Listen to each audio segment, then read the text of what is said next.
Well, welcome again to our reading of Mark's Gospel, and we're up to chapter 14, verse 43. And we have again Mark's favourite word, euthus, and a genitive absolute here. So while he was, and immediately, while he was still speaking, that is, while Jesus is still speaking, Judas Paraginatai, this is a present again, arrives, one of the 12, and with him a crowd with machaira, these are little daggers or swords, and zulone, well, clubs, often translated as cudgels, but these are just wooden clubs used by thugs, from the chief priests and the scribes and the elders. I'm not clear who these elders are. Elders of the synagogue, one presumes. And the one betraying him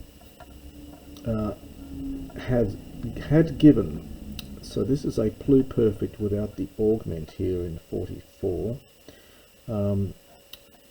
Didoche, had given him a sign for them. So the one betraying him had given a sign to them, saying, "Whomever I kiss, he himself it is."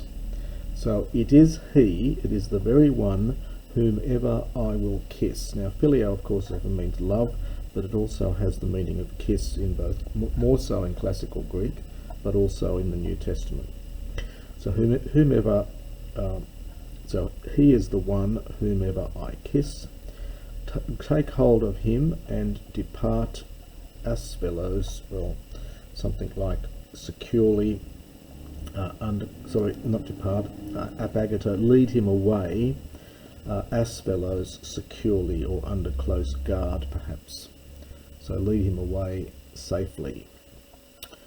And having come immediately, having come up to him, so when he arrived, he immediately came up to him and says, historic present, Rabbi, and he kissed him.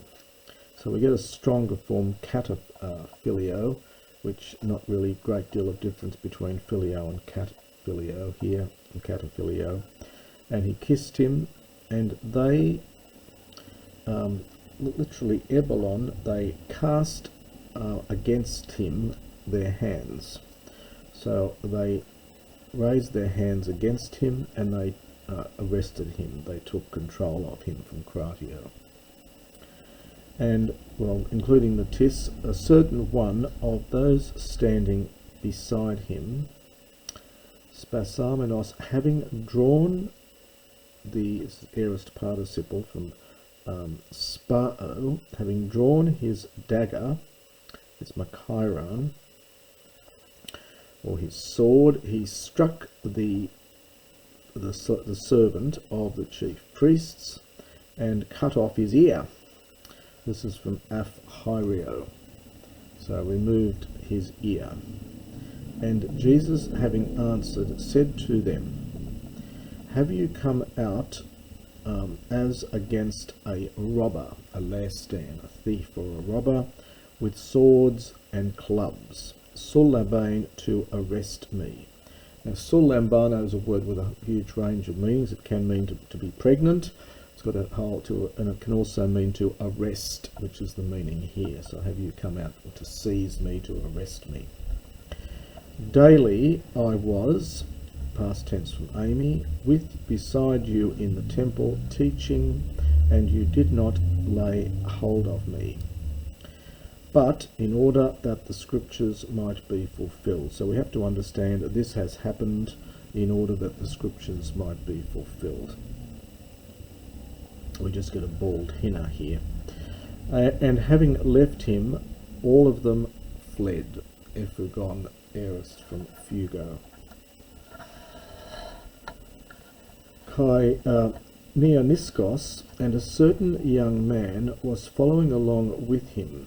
We're not told who this person is.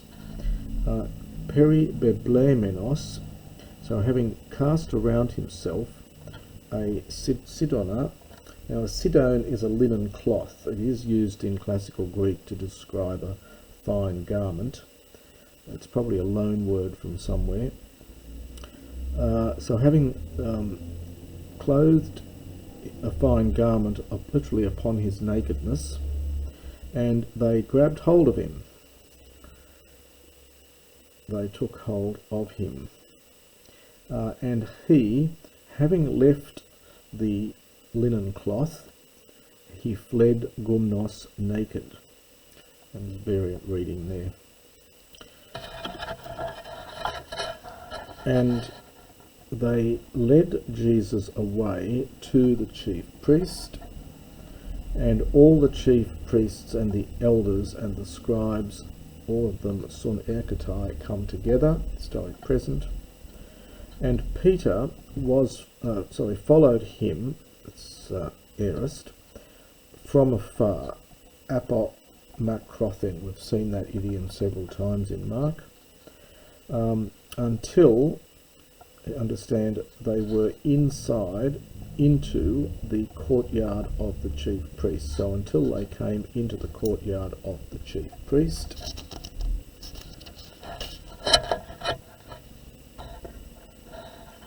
and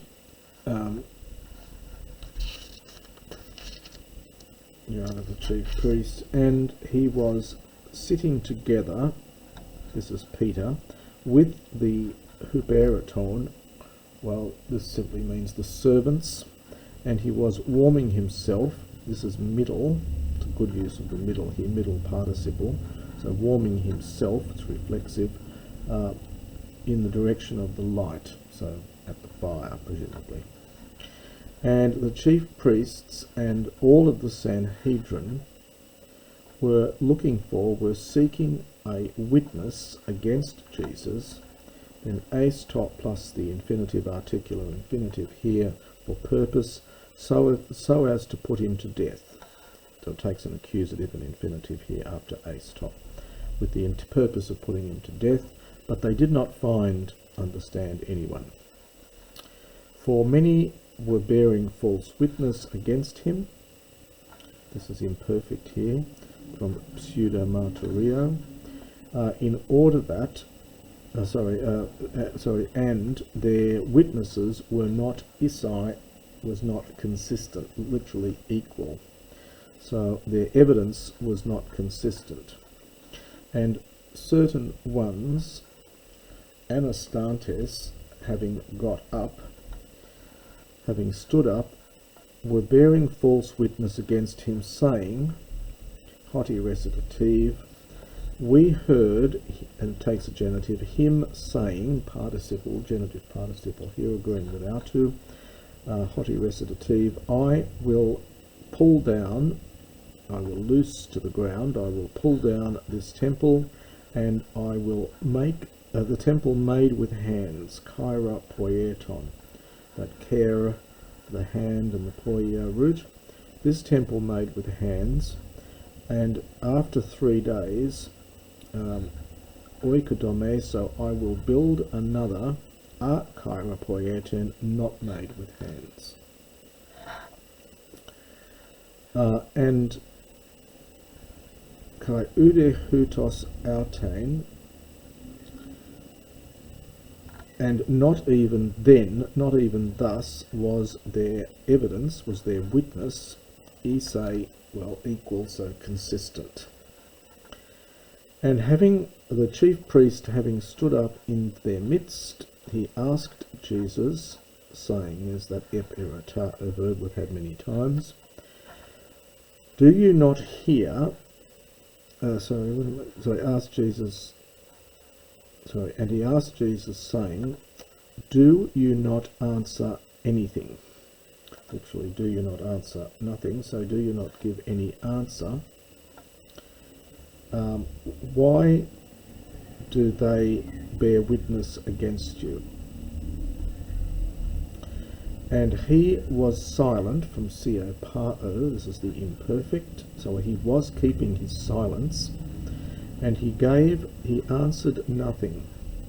Now just observe here that this is not the usual aorist of apokrinomai, which is a deponent middle, and this is a middle aorist, but normally the aorist of apocrinomai is, they use the passive form. And this is one of the two instances where we get, in fact, the middle form used. So he did not answer nothing, so he did not give any answer at all. And the fact that this is not the usual form is interesting. It's the other occurrence of this is in Matthew's Gospel, and I'll leave it to have a look at the commentaries on the implications of why this is interesting, because they're using the actual middle verb. And again the chief priest asked him and says to him, "Are you the Messiah, the Son of the Blessed One?"